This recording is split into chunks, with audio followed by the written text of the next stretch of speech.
What's up, everybody? Welcome to another episode of Game Dev Unchained, the #1 game development podcast about game development and the lifestyle thereof. I am your host, Brandon Pham, and joining me this week, a special guest, Nadav Ashkenazy.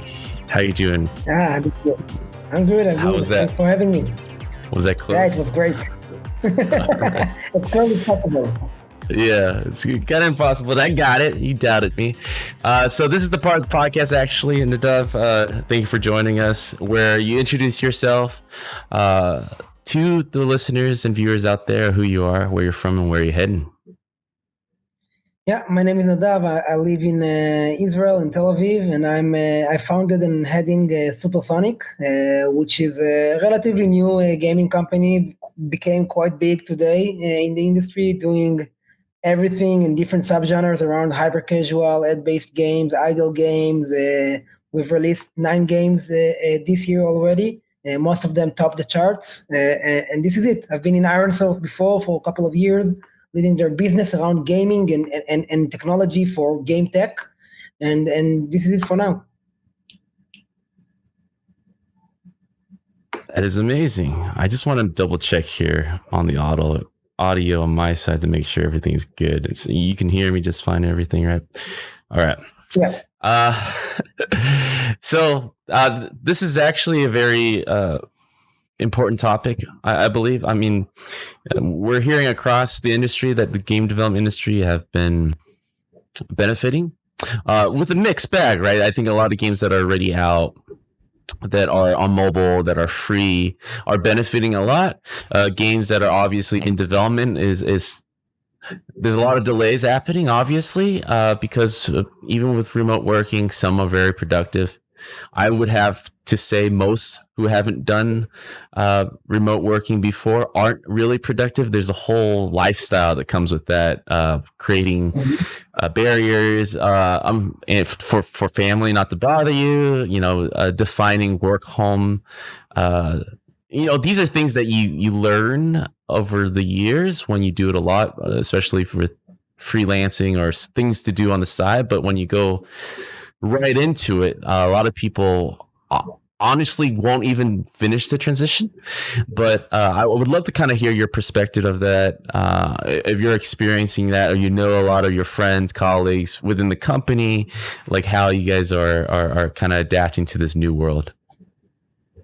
Yeah, so I actually think that for Supersonic is pretty unique case, because we founded the company on January, 6 months ago. And when Corona started, it was, I think, beginning of March in Israel, at least, when we moved to work from home. We were around 12 people, and today we are 60 people. So the company was actually grown and built while working from home. And I think that this is quite advantage in that perspective, because I 100% agree with everything you said. That from efficiency perspective, Corona and working from home and COVID can definitely be a bottleneck. And I think that if you fund the activity and you build the company while working from home, recruiting people, training people, building the right process from day zero, for us today it's pretty easy and straightforward to work in this structure, because in 90% of the time of the company, we are in a work from home model, although we all live together in the same city. It's not that we are a remote company distributed in over several locations.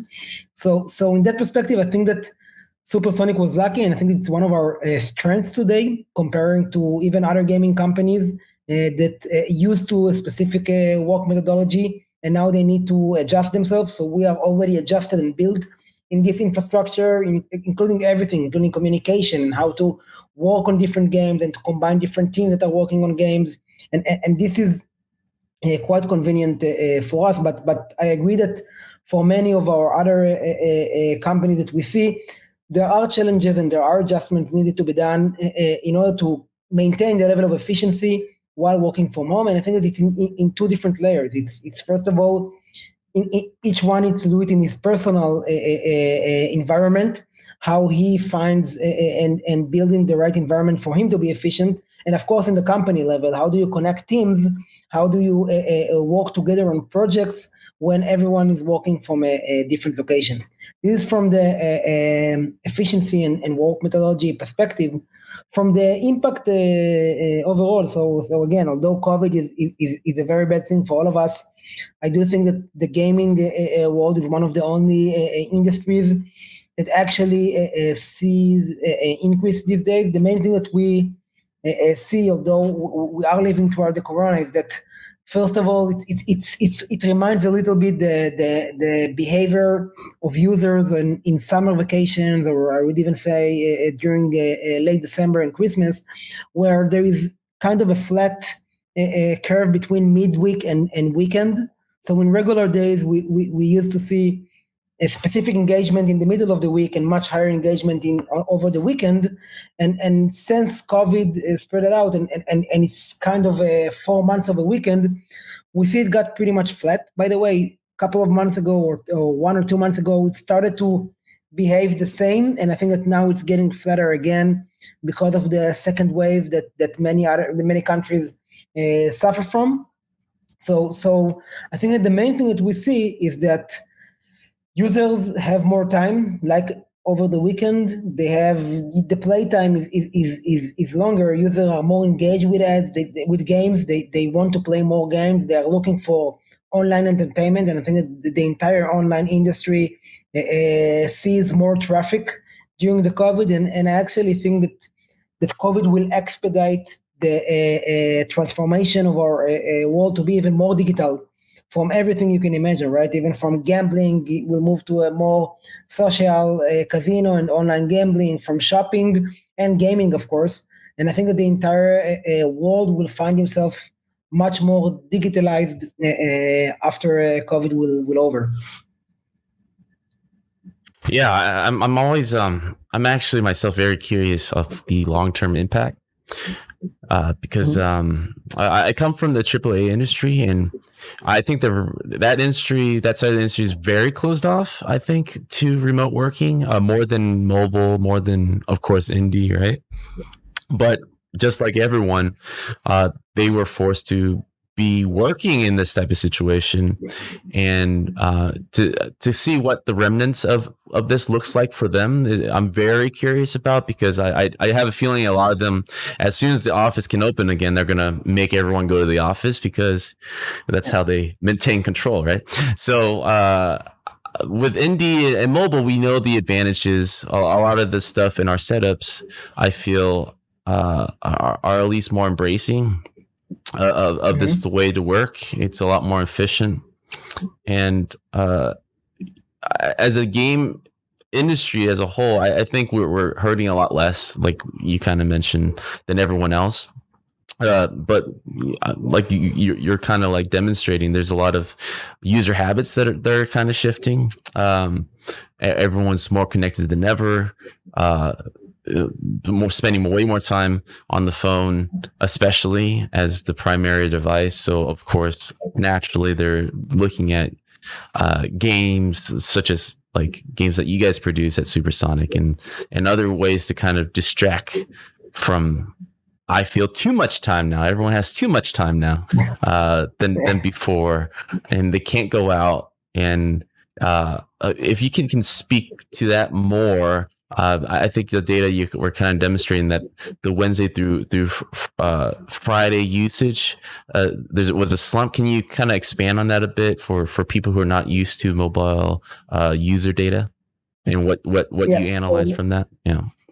So most of the year, what we usually see is that the engagement of different users with the game is lower over the weekdays and longer over the weekend.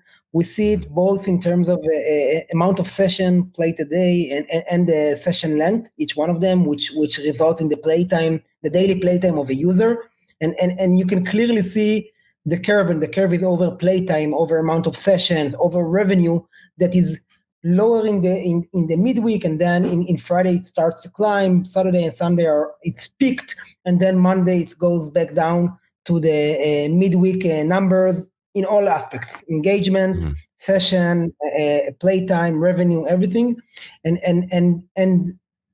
during summertime and mainly during Christmas, we see that this behavior almost stops, meaning that we see that the engagement through Wednesday and Sunday is about the same during this period of time. And I think that COVID generated kind of a similar atmosphere, meaning that just like in Christmas, we just see the same engagement on Wednesday as on Sunday. And it's because although people should be working on midweek, they some of them, by the way, are not working anymore, or even if they're working from home and they want to clean their head and to play for a couple of minutes between different tasks, and we almost saw the exact same engagement with the game over the midweek and the weekend, which is very, very not typical for such a long period of time. Mm-hmm. And what's your general feelings? I would believe that when things ease a little, that it would be a midway point, right, where people actually will be around, because it's going to be a transitional period. Obviously, not everyone's going to be out and about right when a vaccine happens, right? So, what do you feel is the long-term effect from these new user habits that are formulating around their mobile device playing games, to what actually sticks after we're healthier as a world? Yeah, so I actually think it's even not related to games. I actually think that the world will behave different even after COVID is over. I think that first of all, it's going to take some time until we'll get there, and I think that by this time, first of all, people will get used to a different setup, and they will also see the benefits of new setup. And I believe that the world will not look exactly the same like it was before January this year. I think that working from home and working from office will be kind of a mixed setup. By the way, if you're asking my opinion, I think that mixing these two options is the best setup, even on the long term. I think that there are advantages for working from home. I think that if you are only working from home, there are also disadvantages, and I think that mixing between these two is probably the optimal setup in the long term. This is in my eyes, but I think that many companies or many different people see it the same. I think that people will have to be and to be more online and do more things on a digital way than on a physical way. They will get used to do shopping, even going even grocery stores. I think that people will do much more shopping online even after COVID will end, and I think that definitely games as part of the digital world will have the same impact, meaning that if the actual world will change a bit and we won't have this clear midweek and clear weekend like we used to have before, we will have a mix of these two, at least in some areas, in some countries. I think that the mobile world, the mobile games world will see the impact of this, and just like any other online service provider. Yeah, I actually agree with you 100%. Like, I kind of equate this moment in time as kind of like the awakening, when people get unplugged from the matrix, because we're, at least in the States, we're very 9 to 5, right? You go to work, you come back, and like you said, there's a clear-cut weekday and weekend mentality that has been, we're forced to kind of believe into, like, this is how life is for the last 50 years plus, right? Since the Industrial Revolution, at least on our side. And so now that people are seeing the benefits of being around their kids and having time to themselves at the same time, you know, getting better at balancing work life and getting things done, I wonder how many people feel comfortable enough to be unshackled or unchained, right? Just as a show, and then go back to work like it was before. Like, I think there's going to be a lot of, not like crazy protests, but I think there's going to be some ill sentiment if the employer is going to be forceful and like, hey, we got to go back to the way it was, and that life that you had for a year. I mean, I think if anything, it's going to be about a year. We're about like 7 months in, 6 months in already, of that lifestyle to go snap back to what it was. I think a lot of people, I don't know, there's going to be a lot of emotional charged conversations around how we Yeah. used to work and how different things are. And for game development, especially, I think it'd be a nice conversation to have with everybody. But yeah, like it's insane. Like never in at least game dev history, let alone the world, right? We've ever experienced this kind of awakening, right? It's a huge momentum shift. Back to mobile though, like because I feel in a lot of ways mobile is kind of like working in that space. I only worked in mobile for a brief period, but the glimpse that I saw there was the effectiveness of data tracking, efficiency of understanding a cause and effect, to game development, which used to be before mobile very chaotic and mostly a ship and pray type of mentality. You know, I'll make this game with you for 3-5 years and I don't know what's going to sell. And a lot of people, you know, get laid off at the end of it, right? That was the way games were made for a long time until mobile happened. And the glimpses and a lot of what you're saying is that it's a very daily tracking type of mentality. You know, the place I worked at was at Pocket Gems, and there were like Stanford, Harvard statisticians that just graduated or getting in the game. He's like, why are you making games? Like, shouldn't you be a doctor or something? But they're with all these sheets and they know how user acquisitions. You know, a lot of these terminology that I've learned for the first time, and I would love, you know, for you to kind of dive into the general terminology of mobile that you guys are used to every day. To track user habits, to project acquisition, to project success and failure ahead of any danger. So I would love to kind of hear more of your thoughts about that. Is this something that you knew coming in, or like, or something that you kind of learned on your first job or so? Yeah, so I think that it's quite interesting because first of all, just like you said, I think that the advantage of mobile coming last to the party of games is that it kind of shaped with the most advanced, call it processes or technology or ecosystem around it. And even if I go further, and we will focus even on let's say the trend, the latest trend on mobile games, which is hyper casual in the past 2-3 years. I think this even took it even to the more advanced extreme end that you can have for using data to take any decision. And maybe just to share, for instance, what we are doing in Supersonic to show how true what you said is. So we are working on several games simultaneously, and we are trying to release a new game every couple of weeks, and this is the more hyper casual ecosystem. And the first thing that we start with when there is even just a concept for the game is to build a very minimal MVP and to upload it for a marketability test over Facebook with untargeted audience to understand the CPI and the marketability potential of this title before building the game. We probably have like 3, 4, or 5 levels top in the game. It's not even a game; it's just a couple of levels into a Unity project. But what we care the most about is to see how marketable the concept, the game is to users, and what will be the CPI.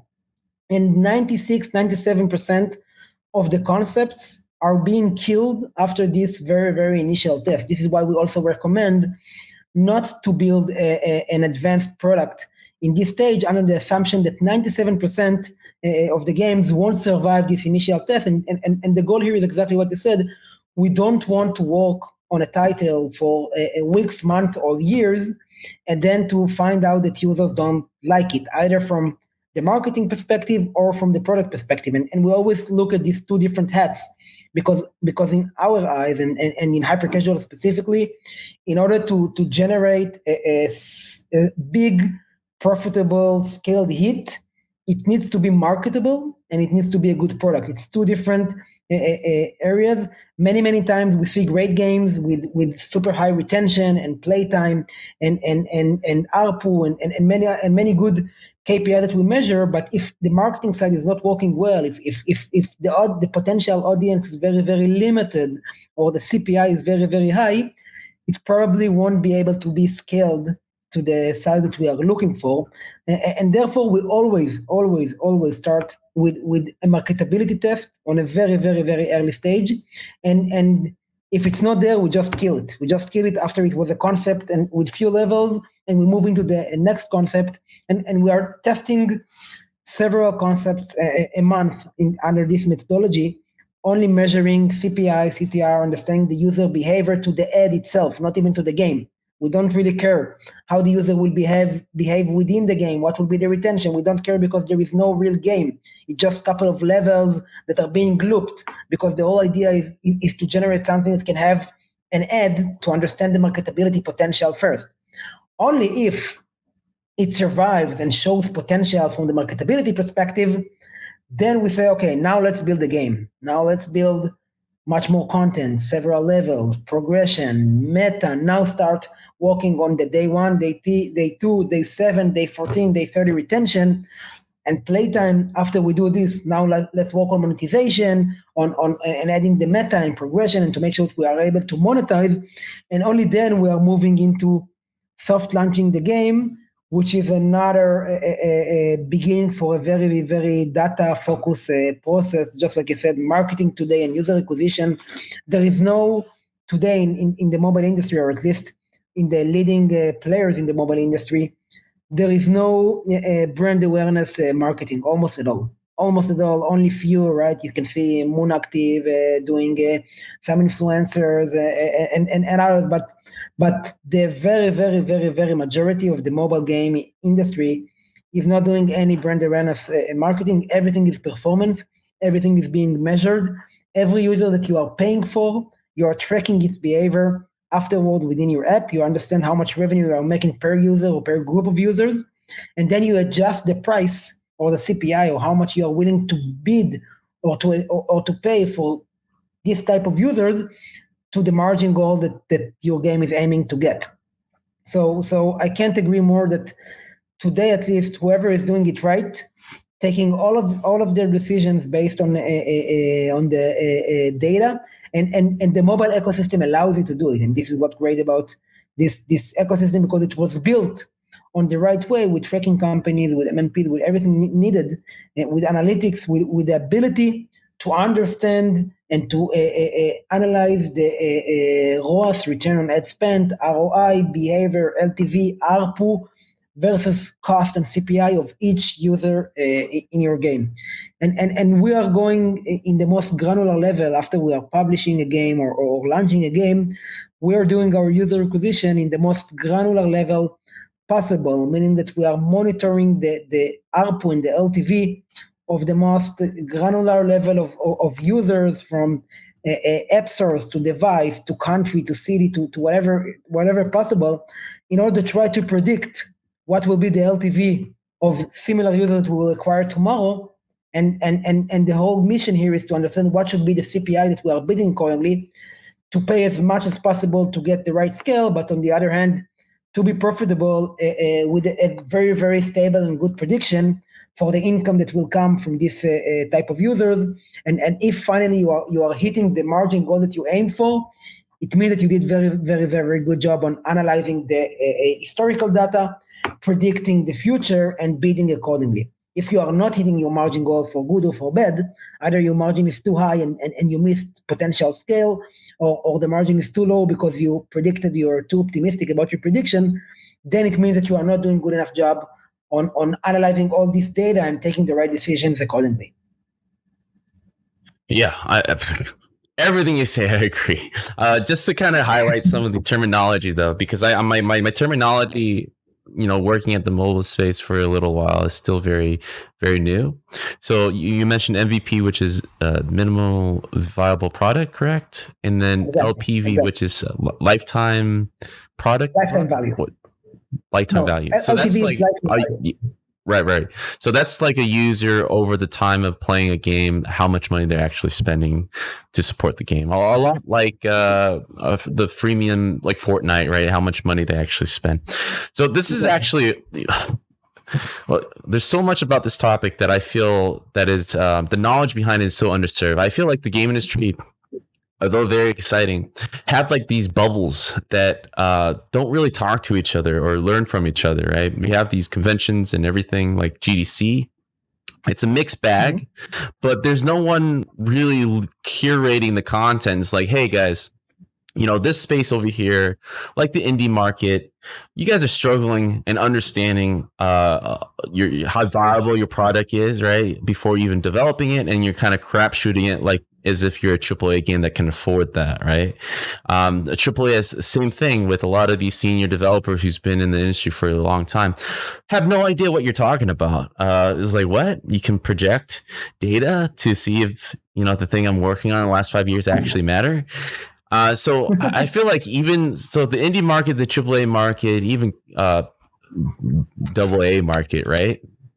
I feel like every developer, even if they're just an artist or design, need to go through kind of like a mobile game school of thought to understand exactly these terminology. I feel would avoid a lot of the issues, because like I feel one part of the industry is very in the dark, who's still in this old mentality of we work hard and we just ship and pray, right? And then we have this mobile industry that's very successful in analyzing and understanding how to be successful and how to not overinvest in a failed product and just making money. And I think the only games that have been doing well with this model have been maybe the freemium games like Fortnite, or the games you pay for like accessories and stuff, and they're understanding. And I think a lot of it is because you mobile guys went into these companies and like, what are you guys doing, and trying to change things up.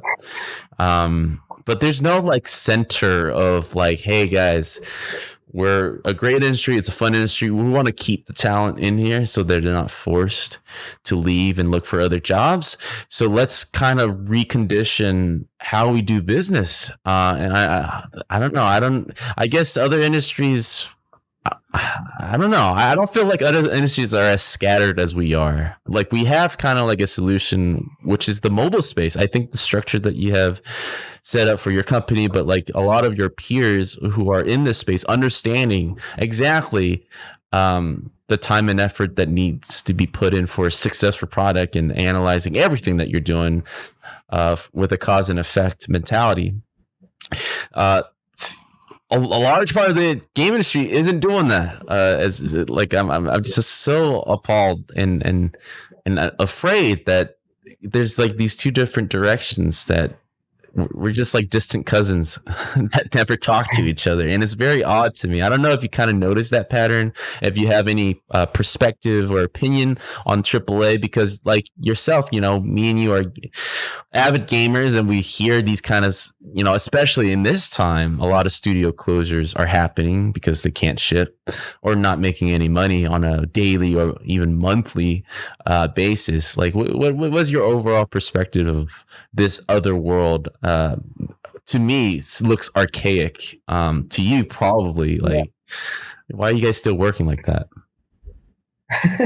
So I first think that many AAA companies did open and stepped into the mobile because they believe that doing both desktop and console and mobile can give them added value, managing a brand, learning from the different industry, right? If you look at Ubisoft, that not only stepped into mobile but did few big acquisitions within the mobile games of French companies, and I'm sure it's one of the leading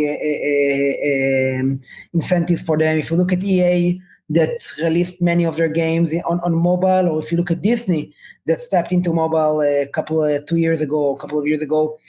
So first of all, I think that if I had a big brand outside of the mobile, I would definitely try to step into this industry as well, either by launching games or by doing an acquisition, because I think that there are many opportunities by managing multi-platform gaming activity, both from brand perspective, but also of course from learning from each platform and adopting different needs. So I think that wherever it's possible, it should be done. I see that others are not doing it, and I also understand, by the way, that it's harder to get as granular in data in other platforms like in mobile, because it's not only your decision or how sophisticated you are building the company, it's also what the ecosystem allows you to do. And I think that what mobile today allows you to do is much more advanced than other platforms in terms of granularity and data analysis. By the way, this is also something that can be in risk, right? We know iOS 14 by Apple, and we know that privacy and GDPR and CCPA and there are many privacy and regulation processes in the past year around mobile, because there are many questions asked. Did this industry get too far in terms of how granular, how capable are you to follow a user across different applications within the mobile, and to target him and to understand exactly what he likes to do when, and did we go too far in terms of balancing between privacy and efficiency to allow a very solid ecosystem? And I think that the next year is going to be very interesting in this perspective as well, to see where the industry goes to. Apple announced many changes in iOS 14 that will get live very soon, and they will impact the efficiency of the ecosystem on favor of the privacy of users. And then maybe the mobile industry will go a step back to be more in line with other platforms, unless the technology will allow different things. So I think that, first of all, the different platform and different ecosystems allow different things. I definitely think that there is a lot to be learned between them, and if you are capable, you should have a multi-platform activity. And I also think that we are still not stable, definitely not in the mobile, which is a very young ecosystem. We're still not stable, and I think that as an ecosystem, many things will change around this area of tracking of data of versus privacy, and how far and how optimized should you be to balance between these two edges.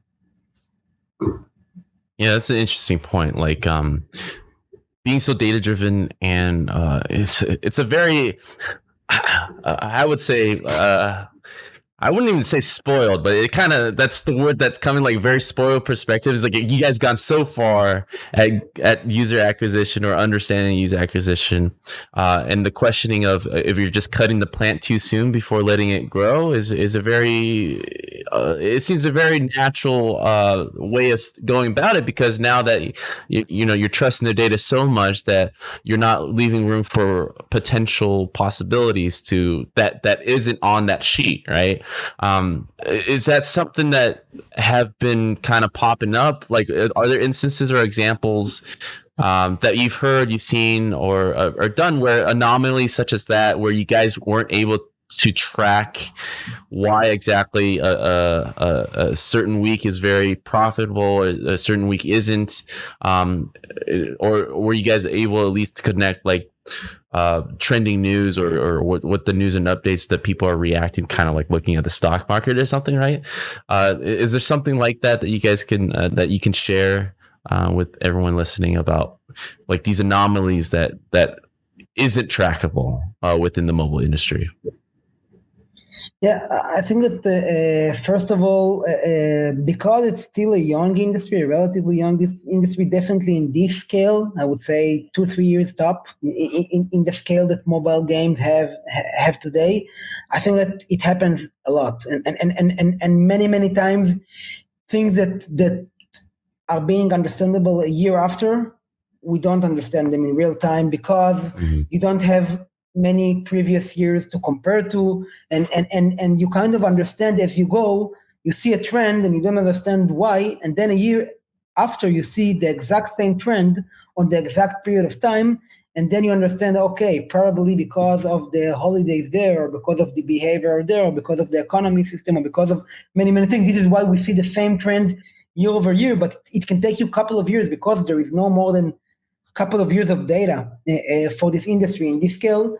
Still, it takes time to connect the dots. Like I would say that, again, for the user acquisition per se, the level of granularity and the ability to understand today is almost maximized in your ability to track and to understand and to optimize your marketing effort. But when analyzing your user behavior within the game, this is something that is more difficult because this is something that many times depends on environmental stuff that are either unique or either you don't have enough data to understand to predict them, and suddenly you can see that the engagement drops without understanding why, and then a year after you'll see that it happens exactly in the same month because probably February is a weaker month because people are after Christmas, they are working harder to finish their tests that were accumulated during January and December or thereafter in holiday.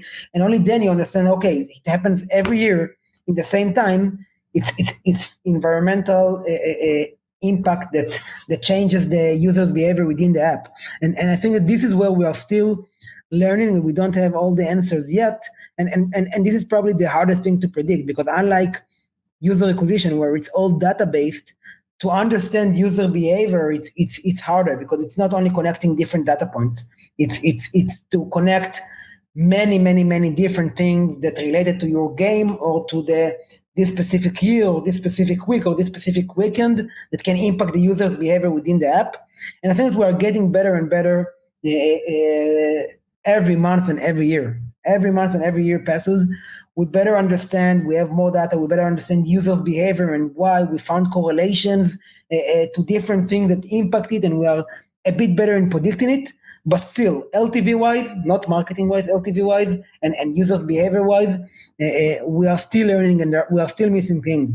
And I think it will just get better and better as the industry will get more solid and experienced and less young with a lot of new things happen. Mm-hmm. So this is kind of going back to, a lot of the pioneering that the mobile industry have worked out and are using and are constantly evolving. And you're completely correct. Like the mobile industry is very young. The ecosystem is very new. But I feel like you guys leapfrogged and advanced, and I think a lot of that is just inviting other people outside the game development bubble inside to kind of rethink. Well, not even rethink. They just approach it in the most efficient way as possible. They're not having to deal with years of like emotional scarring of AAA development, right? I would love to kind of hear your thoughts more on what comes to mind is, of course, Fortnite. I feel like they're very traditional AAA, and then suddenly Fortnite came and they were able to adapt pretty quickly, in my opinion, this new idea and made it a mega success. I don't know if you look at Fortnite and you look at Epic and look at these other companies for fun or something, but what is it that they did that kind of changed that company from a traditional way of game development to something that is, I feel like a lot from mobile game development type of thinking? I'm sure they have a lot of these guys in there to keep Fortnite going, and would love to kind of hear your thoughts about that. Yeah, I think that again, I think that if someone didn't notice the super massive growth of mobile in the past couple of years, he probably missed it. And I think that this is what Epic and many other AAA studios did. They understood, okay, mobile is growing a lot. Is the most growing platform for games, right? It might not be the biggest yet, but in terms of annual growth, there is no other platform at all that grows in this space. And it already got to a very scaled opportunity. And again, if I look 5 years ahead, I think that mobile is the only platform that will keep growing and more because all around the world, by the way, because this is where technology is moving forward the fastest. And I think that what these companies did very well is first of all, they understood, and not now, they understood a couple of years ago, the trends of the mobile platform and ecosystem. And what is left now is to understand what is different, because playing over mobile and playing over console is a very different experience, and you cannot just take the game from console to adjust it to mobile, of course, and to hope that it will work. You need to understand everything that's around mobile, how users interact with mobile, when users play mobile games versus console games. It's different timing in the day and different places where they do that.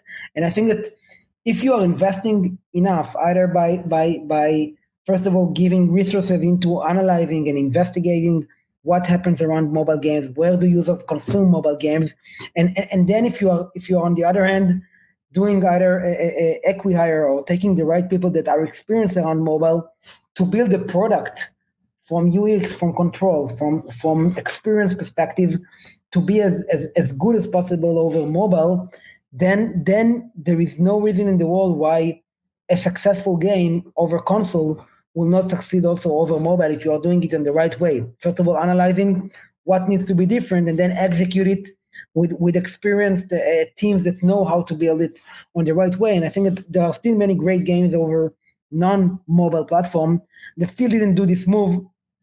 And I think that it's a shame because I think that the potential, and it's not only a thought anymore, right? It's clear, seeing many AAA studios are doing it. The potential to if you're doing it right, the potential here is very big, and I think that it will only get bigger and bigger every year. And if you delay your entrance into this platform and into this world, it will just get harder and harder for you to do it in 4 years when other competitors of you are already dominating this platform.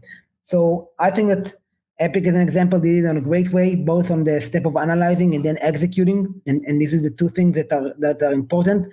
I think that others are doing it great as well, and I think that if you are not doing it, it's a mistake in my eyes. Every gaming company that is looking for a long-term growth and to dominate the gaming space on several platforms should be looking at this opportunity, because it's a big one, and it's very, very hard, just like the COVID, it's very, very hard to predict how gamers will feel and will interact with games in 5 or 10 years from now. But I'm confident that mobile will play an important role there. And I think that mobile is the device that should be most improved over time, right? Because this is where the technology is getting better and better the fastest, and allow you to do more and more around games on mobile. If you look at games today versus 3 years ago, it's two different worlds, right? Mobile games 3 years ago and mobile games today, the capabilities are 10x better. And in 2 years, it will be another 10x better. And this is why this is an interesting platform to explore and to grow with, because there is no doubt it will keep going.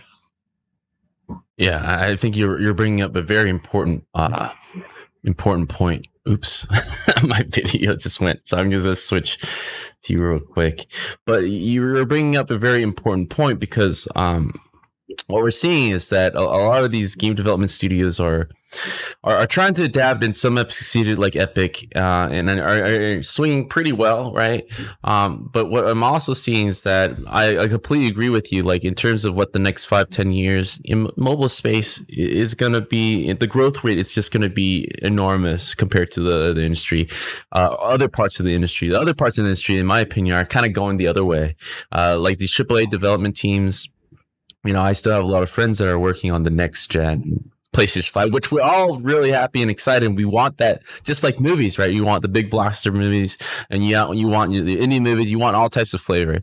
But like, those teams are actually trying to be smaller. Like, at least their internal studios, they're trying to keep people, their main teams, really small, and they're trying to outsource or use co-development to kind of balance up the sheet, because the risk is higher now, right? So they're kind of going the other direction. They're doubling down, they're tripling down, and that one bad flop, it's not just them, it's just their mom, their cousins, everyone's gonna be involved in the bankruptcy, right? So it's like it's a crazy direction to keep going, knowing that this, I kind of equate this to always PlayStation 4 era, right? It's just easier because they're numerically makes everything easier. PlayStation 4 era, we've gotten a lot smaller. in terms of that bigger part of the studio. But the mobile industry have been gotten more efficient. There's more people with better devices every day. And like you said, technology is improving every day. And it's still alarming to know that a lot of game developers have no idea about the space. Like if I didn't spend a year and a half working at a mobile company, I would have been in the dark completely. It's like, whoa, like what? These guys are just looking at data tables every day. This is not what game developers do. I'm an artist by trade, right? So it's like you're just looking at Excel sheets all day. That's what you do. It's like maybe I should start looking at this.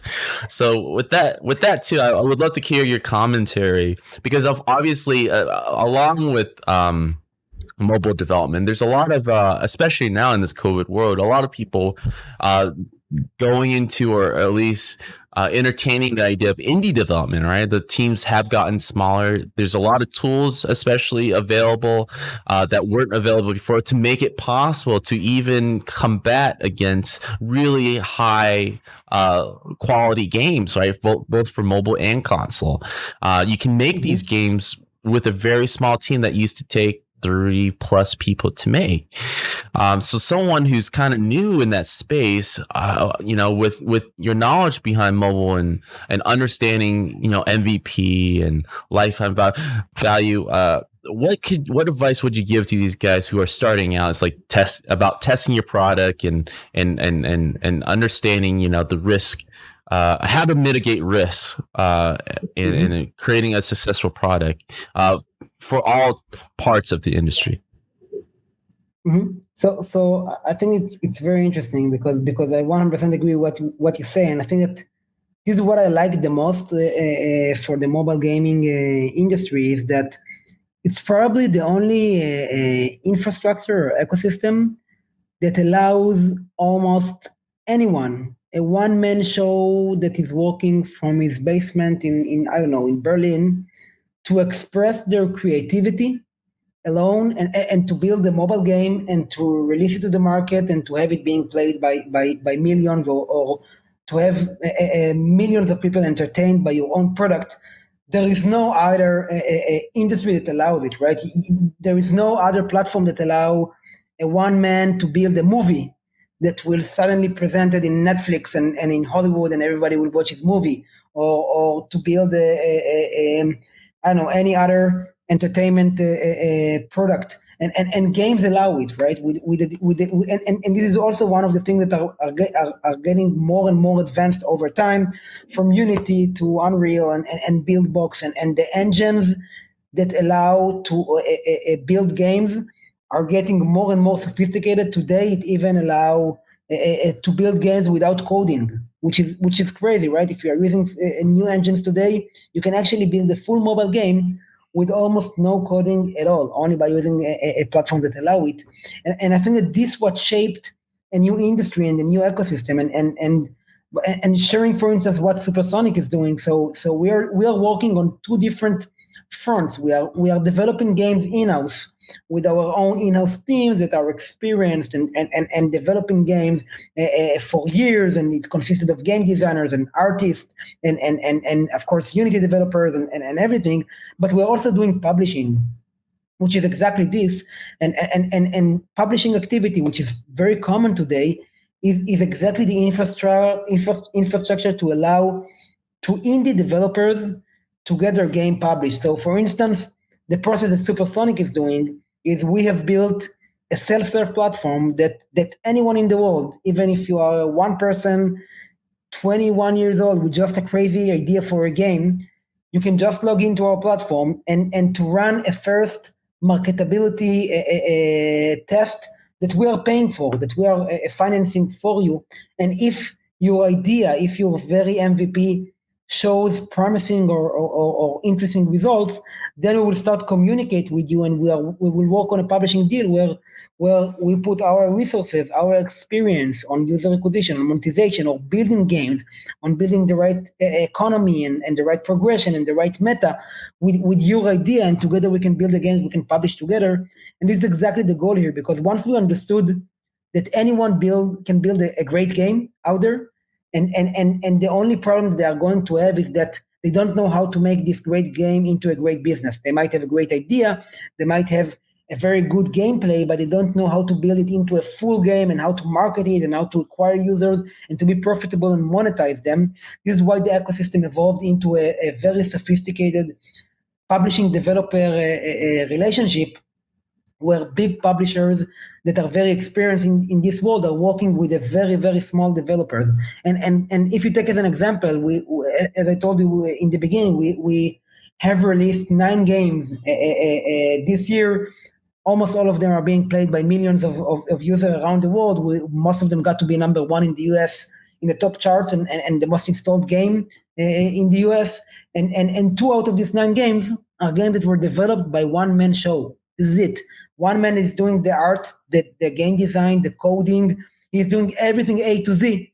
And we work with him as a publisher, and 2 out of our 9 games are exactly in this template. And we are building all of our company and all of our technology to accommodate it and to allow everyone in the world that has a passion into games and has a great idea for a game and to try and work with us, to test this game with us. And if the metrics will show the potential, we are here to do this path with you. And I think that after publishing 1 or 2 games with a very strong partner, it's even easier for you to jump and to move into the next step and building your own studio and start doing the publishing by your own after better understanding how the industry works.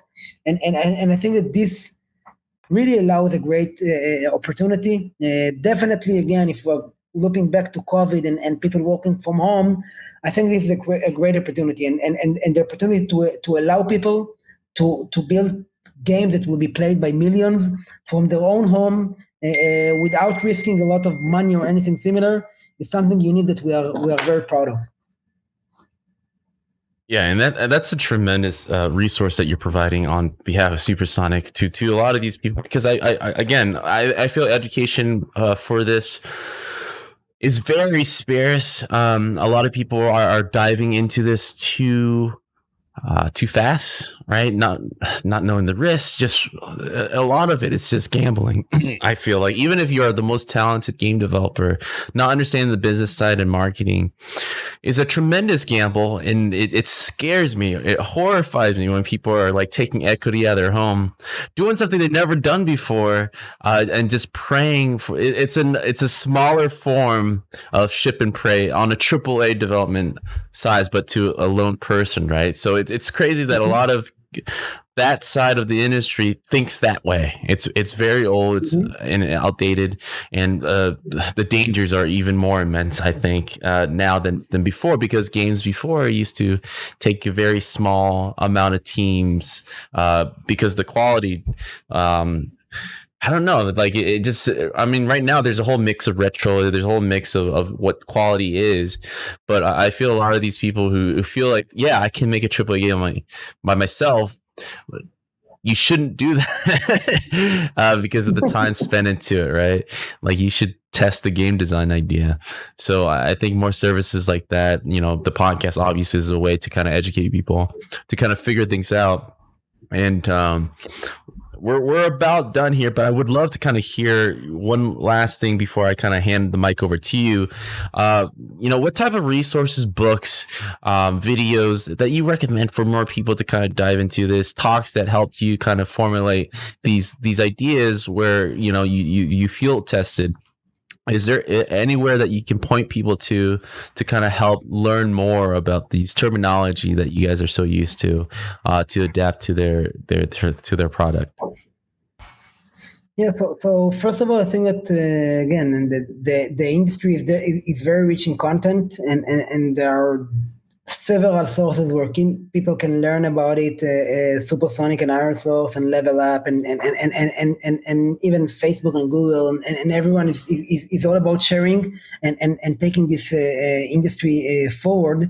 And I think that besides just learning the terms and understanding everything, what important here is to be connected to what happens in the industry because it's a very ever-changing industry, right? For instance, the top chart is something that you don't have so dynamic in any other platform, and just start being connected, looking at the top charts on a daily basis, understanding what games are being played the most or being installed the most currently on iOS or on Android in the US, for example, and to play them and to touch them and to understand different trends. I think that there is no better a lesson or way to learn and to get into the mobile industry than just looking very closely at what happens, because the charts speak, right? You can see the top grossing, you can see the most installed games. You can install them. All of them are for free, right? This almost the very most of them are for free. You can play them. You can understand how are they built, how are they monetized, what is working better, what is the level of art, and I think that this is the best way to dive deep into this industry and to learn what works more and what works less. Perfect. I want to, again, thank you for your time, Nadav, for coming on the show and educating us. Mobile space have been always interesting to me. And even with me spending a little time, there's so much that I felt like I should have just dug through the Excel sheets myself to learn more, because a lot of these, you guys are looking at it all day. And at first, it's like, man, I got to make a game. What are you guys doing? It's like they are the main reasons why we're selling the games. So I wish that type of education, like you said, the resources are out there, but I feel like a large part of the industry isn't looking for those, and so they're not. They're just completely blind to it. Although the ecosystem is pretty new, I feel like since the first iPhone, 2004 or whatever, it's been 10 years. It's like it's time for us to. It's long enough for us to kind of notice what's going on, and everyone kind of hears like the mobile industry is doing well, but as a game developer, they're just not paying attention to it. And I think it's a huge mistake. Like you said, I think in the next 5-10 years, sure, we'll have the next PlayStation or Xbox, but the space that's growing, I think the future of game development is going to be these phones, because one day these phones are going to equate to the next hottest console, right? Or we're talking about lifetime value, right? 5-10 years, a new console comes out, phones coming out every 3 months. So eventually the tech and resources and, the money put behind it is going to be in the phones. And if you don't understand that space and user habits, I feel a lot of people are going to be left in the dust. A lot of game developers are going to be outdated pretty quickly. So I completely agree with you. This is a very important hour. And I want to thank you for your time. As a thank you, I'm going to shut up now. I'm going to hand over the mic to you. And this is an opportunity to kind of promote, give attention to, or tell people where to find you. Yeah, sure. So I think that again, I think that Supersonic is all about mobile games, from all different kind of mobile games, from sport to puzzle, and I think that again, what nice here is that there is so big diversity around mobile games, and we are very, very looking forward to see this ecosystem growing, to see it expanding. I think that again, COVID just emphasized more how much important is it to grow it as an ecosystem, because it's so digitalized and it allows so many people to be involved in it, working from home, to entertain their time wherever they are. So we are here, and we are happy to keep releasing great games for you, and to keep working with great studios around the world that have great ideas for games. You can always find us at supersonic.com. And this is it. Thanks so much for hosting me, and always happy to share and to learn and to be part of interesting discussions. And I hope that we'll see only growth and good things, and the COVID will leave us soon, and we'll be able to focus only on good things and enjoying and entertaining people on the best way possible. Oh, I want to tag on to that message, where we're here for everyone that's suffering through this. Just play through the games. It's the best thing we can do. It's the only thing we can do. So, like you, I hope like all the benefits that we're at least seeing from living at home and working from home, that's going to carry over after COVID's done. But again, Nadav, I want to thank you for your time, for coming on to the show. I was really much looking forward to this, because I feel, a lot of this stuff is the future of game development, and not a lot of people know about it. So I want to thank you for your time and coming on. Thank you. All right. Have a good one.